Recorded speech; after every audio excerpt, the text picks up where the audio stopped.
Let's talk about Wahoo for a minute here, and then we're going to play some promos from the 26th. On the 24th of October in 1985, a wrestling fan named David Parks is awarded a $35,000 judgment in a civil matter against Wahoo McDaniel.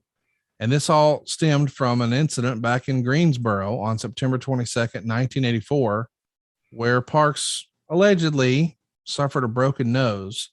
Wahoo was not appearing in court for the decision. Previously, he gave a no contest plea in the criminal case, and he didn't have to go to jail. He didn't have to pay any fines. But then Mr. Parks took it to the civil court and won a $35,000 judgment. I know you weren't involved, but I bring this up because it does seem to maybe set a precedent. Was this even discussed in this era in the backstage amongst the boys? I don't think so. That would have been a hush hush something.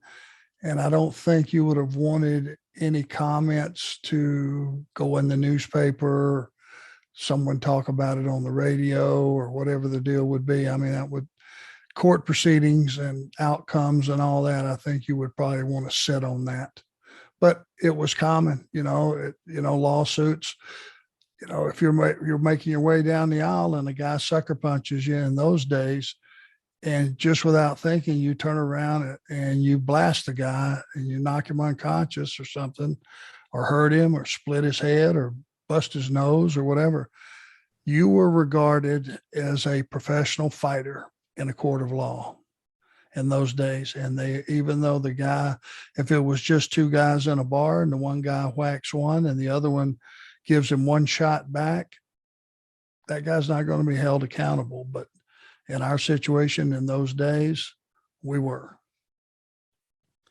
It's a good thing you didn't punch that grandma in the belly, is it not? Yeah, no joke. God, she wouldn't have sold it and then sued me and got my Cadillac at the time or something. Damn it.